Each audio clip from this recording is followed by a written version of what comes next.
audio newspaper full of very unserious, partially real stories that the world needs to hear. More listening and less reading than a newspaper, but equally as sexy. This is Paper News Out Loud. Hello and good evening. I'm your host, Diane Weathersby. Hello and good morning. I'm your co-host, Florence Stromsboo. Thank you for listening to Paper News Out Loud. Happy National Handwriting Day. Wow. I wait for this one all year round, especially when the friendly graphite troll leaves packs of pencils tucked into my underwear drawer. Today's a day to remember just how much fun it is to write stuff down. From grocery lists, to ideas, to love letters, to plans for world domination. Skip the typing and try writing it down today in honor of the holiday. How are you celebrating, Diane? Great question, Florence. Today, in a fit of inspiration that was equal parts artistic and anarchist, I went to all the local tech stores and smashed every single computer and smart device that allows people to type. Then, I blasted off in a blimp and dropped journals, pencils, and paper down on the people of the city. There were a few casualties, but you know what they say, if you don't make a few enemies, then you haven't done anything. Sounds like a great fun tradition to do every year on January 23rd. But do you know what wasn't handwritten? Today's headline. Let's dive right in. Sometimes one can look back at movies like Back to the Future and say, Jeepers my creepers, why don't we have that awesome cool tech of the future? Sure, my car can sync to my phone, remember where I park, and start remotely, but it can't fly. What kind of crap future is this? To that person I say, we do have awesome cool tech of the future. It just hasn't manifested itself as flying cars yet. Instead, we have corporations that are slowly eliminating the need for us to think, make decisions, and interact with human beings. Amazon is one of the leaders in futuristic tech and mastering pattern recognition to the point that it is indistinguishable from mind reading, so it's no surprise that they are in our feature headline. Unfortunately, the best and most popular way to get your groceries is from a brick and mortar store. What is the biggest problem with that model? Lines and interacting with the cashier. Ugh. A human being and brief conversation that can be pleasant if you think about how the cashier is just another human being trying to find joy in this world? No, thank you. Amazon has heard you and Amazon has responded. The Amazon Go has been years in the making. What do you expect from something called Amazon Go, Florence? Well, my initial thought is that they're going to become the biggest peddlers of laxatives as well as Pepto-Bismol in the world. Amazon Go, to me, just conjures up images of going to the bathroom. The bathroom where the stuff happens. The Whiz Palace. As it's known around these parts. Aren't you impressed I know what it's called? Very impressed, Florence. That's an interesting take. What if I told you that Amazon Go was actually a store, but they might have bathrooms? But do they sell laxatives? Possibly. Oh, I'm intrigued. Unfortunately, I haven't had the great fortune to go to one of these stores yet, but I'm sure within the next 5 to 10 years, one will crop up in our neighborhood. So the store is set up so that you can take your items while being constantly monitored by cameras and other tech, like you are anyway, and then walk out of the store without having to stop at the checkout line. Your account then gets charged, and you are free to go about your business. They use different kinds of sensors to help accurately determine what to charge you for. You do need the Amazon Go app with a form of payment link to make this work, of course. The writer for Recode, the article that I read about this in, got to test out the store when it was in beta mode. I am continually jealous of the people in the media who get to do these things, and also the ones that get invited to E3. That is literally my ultimate goal. Like video games and robotic grocery stores. Yes, I need to launch a grocery store podcast and also a video game podcast, so maybe I can break into that media and get invited to both of those things. Like right now, we're literally doing a nonsense podcast, and I don't think there's any fun conferences for that. We should start a nonsense convention called NonCon. and it's very enjoyable for everyone. And it doesn't make any sense, but you love it anyway for what it is. Everyone dresses up like the Void. And no one can explain it. But okay, I have some mind-boggling questions about the Amazon Go store. Boggle my mind. How? 2, why? Okay, well, how is that, again, they use the sensors and the cameras. So the store has been in beta mode and has only been used by Amazon employees for the last year so that this technology can be fine-tuned. In the article that I read, it said that there are like sensors on the shelves to test the weight of the items to see like what you pick up. And then there are cameras that follow you and they use like facial and body like recognition technology apparently to like keep track of you as you go through the store and see what you pick up. So that's the how. And then the why is because of those long lines and those just apparently awful cashiers that nobody wants to deal with.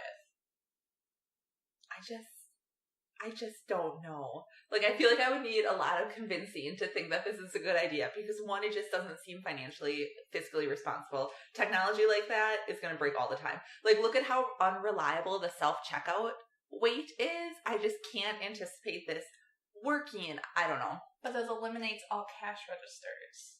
So you just go in, you grab your stuff, and you leave. While being monitored. That didn't improve it. Okay, keep taking me on this mind journey. I'm very skeptical. Like you said, things will break all the time. So there's the expectation that you go in, you go out, you don't have to talk to anyone. I think that's like their main selling point. So I'm wondering if Amazon, like how they determined that people just really don't want to talk to other people. Apparently that's the biggest issue, and that's the biggest like part of the convenience they're trying to fix. Is the having to talk to other people. So I think that's an interesting thing that we have going on that they feel the need to fix. So sometimes things are going to break or the technology is going to mess up and you're going to walk out of the store and get charged incorrectly or it's not going to work and an employee is going to stop you. So the customer, because the expectation is to leave the store early without having to talk to someone, might not be in the best mood at this point. So just remember, folks, be nice to the people trying to help you. They aren't happy with the issue either. I'm not happy with any of it. It sounds like mind control. Not mind control. It sounds like that Disney Channel original movie Smart House, where an Alexa-like woman is in charge of the house, and then she comes alive and pretends to be their real mom and tries to take over everything. But the grocery store version. Or like the adult version, Her, where he falls in love with the Smart House. Right? That's what happened? I haven't seen it. I can't remember. It's been like, who knows, probably 85 years since I've seen that movie. Probably. So Amazon has decided to call this new way of shopping that's our future and will be in every store within 5 years. Just walk out technology. It's just simple. You just walk out. But remember that only this one specific store has this technology. Just the one. I know you may see cameras at other stores and think maybe they have this tech too, but I can assure you they do not. If you try to use just walkout technology in any other store, you will be arrested and prosecuted to the fullest extent of the law. Shoplifting is not a victimless crime, which I know because I read the signs in the bathrooms. Mm-hmm. It's taken very seriously. And we worked at Kohl's. Please don't remind me. So Amazon has determined that the store is ready for public consumption and is set to open on Monday, January 22nd. Since we are recording this right before it happens, we can only speculate on how the launch will go. You have the privilege of listening to this in the future, so you may have already heard how the launch goes. We have come up with some tips for potential shoppers to make sure the process is as painless as possible. So again, you're going there because you don't want to talk to people. Wear headphones the entire time. This will really help signal that you don't want to talk to other people. Even though you're already shopping at the Amazon Go store, some people might still try to make conversation with you. The headphones really seal the deal. Only get one thing at a time. This will keep the sensors from getting overwhelmed or confused. It will be easy for you to keep track of what you purchase. So even if you have a grocery list of 35 different things you need to get, go in, grab one, hold it above your head, and walk out the store. And keep doing that until you've gotten everything you need. Wear something that really makes you stand out. I guess there were some issues during the testing phase that hopefully they have worked out. But if you look similar to another customer, they might charge you for that customer's purchases. You don't want to be mistaken for any old Joe, Sally, Schmo and mistakenly get charged for 50 pounds of cat litter. Unless you need that much because your cat overlord poos all the time. But you don't actually get the litter. You just get charged for it. Oh, God. And remember, your cat overlord is allergic to cat litter? He only poos on pearls. His litter box is full of organic pearls. Maybe suggest wearing a large, brightly colored hat, or a neon sign that says your name, or maybe a feather boa. These are all things that'll help you stick out and really show that you're one of a kind. Every time you choose an item to purchase, hold it high in the air, Simba style, and then proceed to put it in your bag very obnoxiously and obviously. If you pick up something just to look at, place it back on the shelf just as obnoxiously while shaking your head in a firm no. Hold your hands up to show that they are empty for 5 minutes before touching your bag. I have a question. Yes, Lauren. So, you know, when you go shopping and there's always those people that like pick up raspberries and then they make it to like the cookie aisle and then they dump the raspberries on a different shelf. Do you think that technology or that human pattern of behavior will affect this technology? And did they mention anything about that in the article? It was mentioned. Mm-hmm. I don't know how they're solving it. Sure, probably just having humans there to monitor it, I'd imagine. Yeah, there will be other humans in the store working, like stocking things, and there has to be a human covering like the liquor section to ID people because that would just be too simple. So they're way ahead of you. Probably someone watching the doors too, just to be in case the tech fails. Yeah, there's a greeter, and they mentioned that to make sure that people are getting in and out without any hassle. Sure. You know, stockers, cleanup people, and things like that.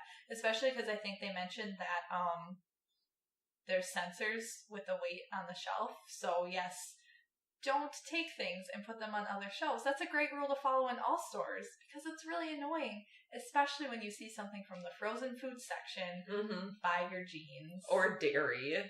Yeah. And then you just get grossed out. And then you know it's just spoiled and they have to throw it out, which is just sad. And lastly, another tip that works in all stores is to practice patience and life. Perfection takes practice, and there are bound to be some issues in the process, so there's no sense in being a jerk about it. The employees aren't trying to ruin your day by charging you incorrectly. They have no control over it. They're actually trying to fix it and help you have a better day. They're just a slave to Amazon Go like the rest of us. Just like you are. All hail Amazon Go. So, this brings up a great topic. What other ways do you think that shopping could be more convenient? Well, personally, the kind of shopping advancement I want is no shopping at all. Primarily, I shop for food, specifically groceries, aka the boring food you buy because you're an adult, like lettuce and cans of diced tomatoes. If the good old folks at Amazon could develop a way for photosynthesis to be a reality for humans, I would sure jump on that experimental bandwagon. Even better, if they could make the sunbeams taste like chicken nuggets or chocolate cake, so I could eat all my favorite foods with none of the calories. I imagine that would involve some sort of net around the entire earth that filtered sunlight through flavor particles to beam them into your face. That would be delicious. Then you just have to lay with your arms spread, prone on your back, mouth open, and absorb those sweet barbecue chicken flavored sun rays. And then you could like get them customized so the beams like flow down to you with different flavors. Like a mixture, like you mix barbecue chicken with like coleslaw and it's like amazing. Well, I'm pretty sure the CEO of Amazon listens to this very podcast because he has nothing better to do with his time. So he'll definitely make this a reality for you. Due to the number of Amazon purchases I make, I feel like the company does have some responsibility for my happiness. That's all I'm going to say. If it's not this, it's free decorative pillows for life, Amazon. Just remember that. It's one or the other. You have two options. Flavored, nutritious sunbeams or free decorative pillows. Both would equate equal amounts of happiness for me. So the best kind of shopping advancement that I can imagine is one where everything I need is shot to me out of some sort of modified t-shirt cannon. Everybody loves a parade. How great would it be if Amazon just had a weekly delivery parade where they shot everything everyone needed out of cannons straight into your home? You could have like an Amazon like shoot portal. Amazon shoot. Amazon shoot. We've already named it. Mr. Ms. I don't know who the CEO of Amazon is. Person. I'm assuming they're a reptilian elite, though, regardless. Yes, that will hold true across all genders. So eventually, Amazon may sell this technological model to other stores, and the job position of cashier may disappear. This is fairly problematic for the people who rely on those jobs for income. Of course, there will still be a need for people to stock shelves, drive trucks, merchandise, troubleshoot, and other store-running tasks until AI is perfected, and then those also take over. What I'm hoping is that we kind of get towards a WALL-E type of future, where we no longer have to work at all, and therefore it's no problem that there's no jobs, because everything is just in abundance and taken care of for us. Which would be perfect. The ideal situation would be WALL-E. If anyone's seen that movie, that there's no way they can disagree. There's no problem. The Earth destroyed. I mean, great. Wonderful. And we live on the moon, I think. I think they live in a spaceship. Oh, that could be. Yeah. Well, you live in space. Either way, it's perfect. You've heard of the woolly caterpillar, and you've probably had the misfortune to hear of Woolly Willy. But have you heard of the woolly rhino? That's right, folks. It existed, and we missed it by about 10,000 years. So close on the geological timescale, but yet so far, considering the human lifespan. I'm going to take a wild guess and guess that this animal was alive during the Ice Age. Yes. Perfect. That would seem to hold true. So, some fast facts for you. This wonderful creature, the woolly rhino, weighed 2 to 3 tons and stood about 6 feet high. So yes, quite large. Quite woolly. I know what you're thinking. It had not one, but 2 horns. Holy cow! Isn't that interesting, considering that today's rhinos also have not 1 but 2 horns? Oh my gosh, I was thinking 2 horns. Like a woolly mammoth. Like a woolly mammoth, but on rhinos. But that's fine. That makes sense. They were about 3 feet long, which is pretty awesome. These woolly rhinos were completely covered by thick, shaggy hair, similar to the woolly mammoth. And speaking of the woolly mammoth, that's who they used to chill with back in the day. Brah! But the mammoths still didn't help them cross the Bering Strait to North America. You know what they say about woolly mammoths? They're real dicks. Yeah, you can't rely on them to get you to new continents. Untrustworthy.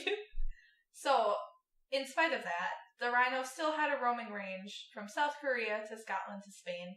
I think it said it was like the biggest roaming range of any rhino ever, basically. Neat.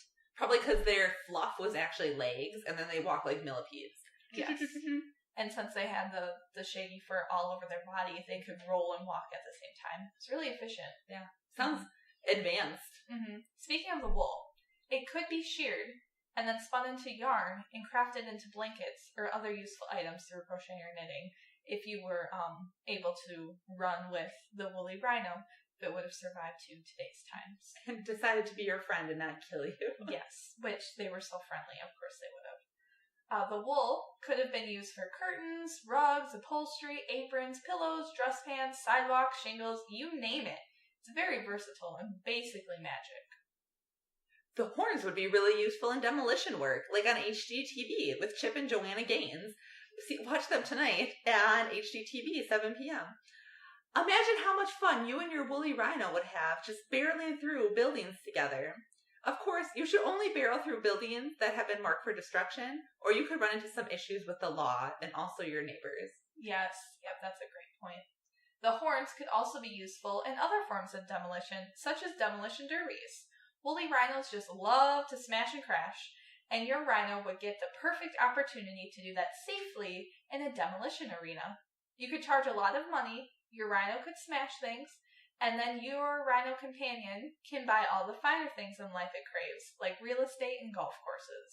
And probably jewels to hang upon its many horns.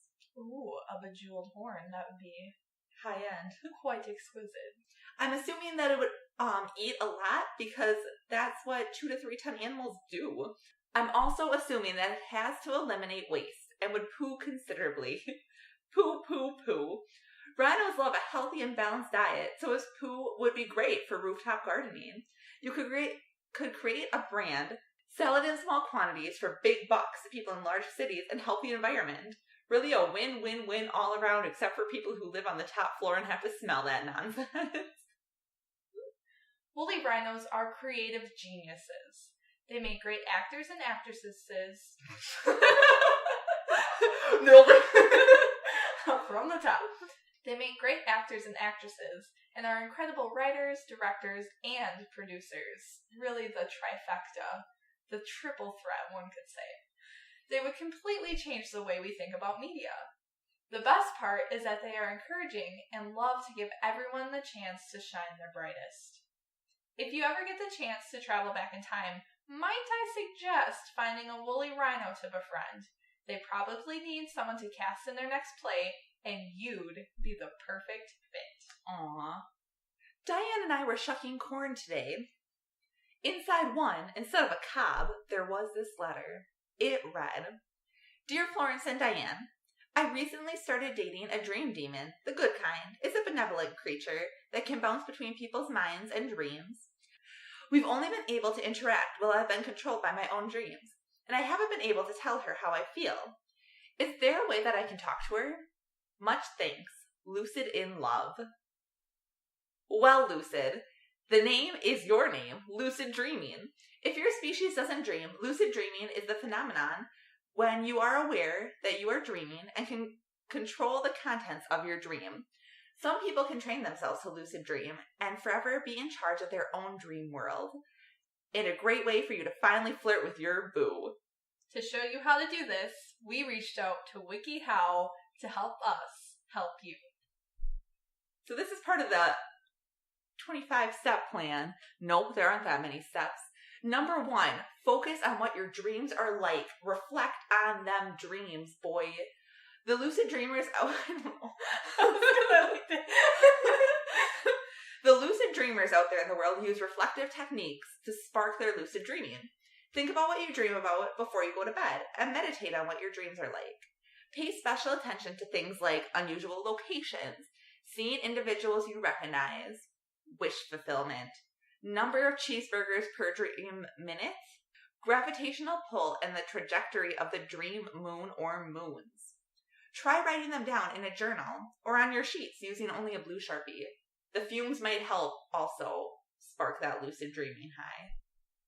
I've definitely fallen asleep with open Sharpies before, and I can absolutely guarantee, listener, you will have the best dreams of your life.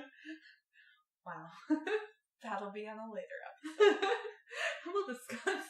Can I summarize in one word? Permanent. Permanent brain damage. There we go. Everything Sharpies do is permanent. So number 2, make your pre-bedtime mantra, I will have interesting dreams tonight, and I can't wait to get in there and see them. Repeat this over and over.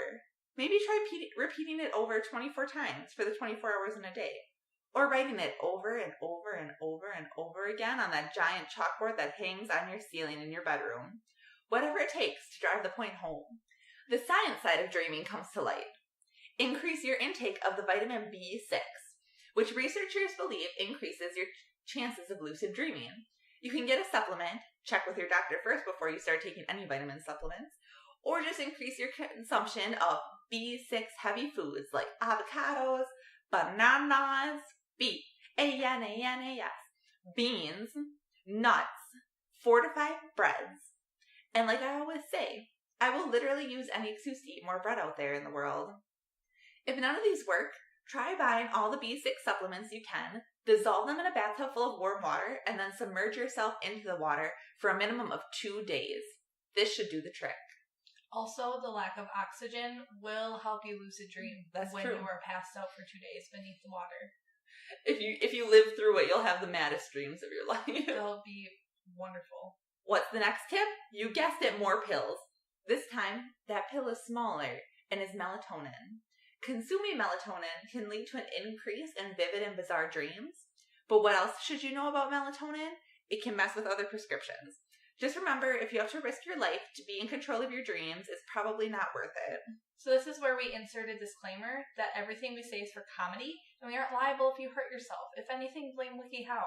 Please don't mix prescriptions with melatonin. Just check with your doctor. It's easy. You can call your pharmacist. Yeah, literally everything has side effects. I don't know what you're expecting. Just eat more fruits and veggies. I don't know, you'll probably suffer massive tooth loss or something, or tooth decay. I don't know. What doesn't have a side effect? Maybe just skip the melatonin. Maybe just try sleeping. Now that you're all doped up on vitamins and supplements, time to start becoming aware of your dreams.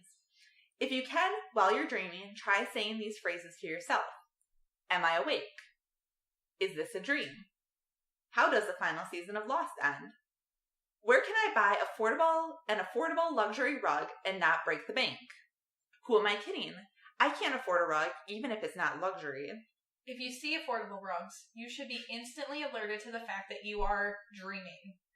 Other ways to notice you are dreaming: time doesn't make sense. Your hands don't make sense. Insurance policies do make sense. And love is actually the answer. I would be fine living in a dream world where insurance policies made sense to me. That would be a beautiful world. Amazon. Amazon help. These reality checks can help you achieve your dream awareness. If, for some reason, you hate yourself, you can try the wake back to bed technique. This is where, for some ungodly reason, you set an alarm to go off an hour before you normally would with the intention of getting caught in a dream. So the alarm goes off mid-dream, you're dreaming. Then you would turn off the alarm and try to re-enter the dream by falling back asleep. The only good thing about this is you get to go back to bed. Right? Otherwise, every other aspect of it is terrible. What? Let's wake up an hour early. Now, lucid. I know you love this dream demon, but no creature is worth waking up an hour earlier than you normally would. No creature. None whatsoever. What usually happens is that you get angry at your alarm, instantly forget everything you were dreaming about, and lay awake fuming until you actually have to get up. Your day was ruined before it even began. Really think about the consequences of this step and only resort to it if absolutely nothing else works. And even then, don't. There was another suggestion which I didn't include in here, and it was the chances of you dreaming increase 4.5 hours after you go to bed. So you're supposed to set an alarm 4.5 hours after you go to bed and then try to fall back asleep. And that just sounded too brutal. I didn't even want to suggest it to anyone. No, don't put that out in the world. They're not ready for this technology. Okay. Be well rested. Having restless sleep or too deep of a sleep seriously bums out your chances to lucid dream. You want that sweet middle ground. Since I'm a human being, I rarely feel well rested. So here are some tips to achieve that level. Regulate your sleep schedule. Try to not mess with it too much, even on the weekends. This one's literally impossible, so good luck. So true. Try to not over-caffeinate. Again, this might not be worth it. Think about your other great love, coffee. Do you really want to stop drinking 2 gallons a day? Is that worth it, you monster? 3. Abandon any other responsibilities that don't involve resting. Say goodbye to your job, your hobbies, and your loved ones. Time to finally turn your apartment into a sleep dome. This is what would happen if you fell in love with someone in your waking life, so don't worry about people being upset that you cut them off.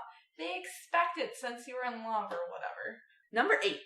Think about your dreams and use a dream journal. This can help increase dream awareness, which, as we learned in step number 1 or 3 or whatever it was, can also increase lucid dreaming. Keeping a dream journal can track a lot of other things too, including the following. Keeping track of if you're still haunted/possessed by that organ player of the church that once stood on your property. If the government is sending you secret messages via dream airwaves, perhaps it's some sort of mnemonic or metaphor for the top secret mission they want you to embark on. If you're actually in the Matrix and there's no dreaming at all, only the Matrix. We are the Matrix. The dreams are the Matrix. Time is irrelevant. What you need to buy at the grocery store. Most people don't realize they write their grocery list in their dreams. It saves a lot of time. Regardless of if you master lucid dreaming or not, don't fret, lucid. Just try to remember that true love always finds a way, and your dreams will do their best to help you out. Well, Diane, Do you want to bring us into the motivation station? Honk honk. What color is the sky? Well, wouldn't you like to know? When's the last time you even checked? Pathetic. So many people are occupied with their lives that they forget that there's a sky that exists entirely to be looked at. Use it or lose it, am I right? Do you want to live without a sky? How do you find time to look at the sky and appreciate what colors it has to offer us, Florence? Well, a new Dorito. A new Dorito. Kind of wanted to take you on my mind train. I would like a burrito, please. A new technique I'm trying is instead of walking upright, I've taken to laying flat on my back on a skateboard and sliding around everywhere in that fashion. It works pretty well, especially because I'm constantly looking up at the sky, no matter where I go. Plus, a secret added bonus is that I no longer have to duck to get under low-hanging branches or tables, because I spend a lot of time under tables. I just scooch under them. So at the end of the day, I get a great view and also get to lie down always. So it's really a double whammy of a deal. In order to spend more time looking up at the sky, I have carved openings into the ceiling of every place I've ever been or intend on going to. At any given point when I am occupying that space, I can look up and see the sky. I've learned not to trust everything I hear, so when I have people telling me the sky is blue, I can easily check for myself. I simply look up and hey, yeah, it is blue, depending on the time of the day and the weather. At night, I suspend myself out of the window and sleep facing the sky in case my eyes open during the night. Then I can gaze in wonderment at what is before me. You never see the same sky twice. Life's too short to not notice the sky. Take some time this week to look up at that beautiful wonder, unless you live in Wisconsin, because you go outside, you'll look up, and there'll just be 2 feet of snow above you, so good luck with that. Your eyeballs will be filled with snow and frozen. Together. And you know what they say, eyes are a window to the soul, so that if you look up and your eyes will be filled with snow, then your soul will be filled with snow. And that's just no good, folks. The Weather Channel wanted us to give this warning, so we just wanted everyone to be aware of the dangers of looking at snow. They specifically reached out to us to broadcast this on our show the day after the snowstorm happened. You know what they say about meteorologists? Am I right? Okay, this needs to end now. Today, while grocery shopping, I realized that all the cans in the canned vegetable aisle are sentient, and we're having a family reunion. It wasn't awkward like I thought it would be, and I ate some cake. That's a telltale sign that the podcast is coming to an end. Thank you for taking time out of your day to listen to what we had to say. If you like what you heard, subscribe to Paper News Out Loud for more great episodes.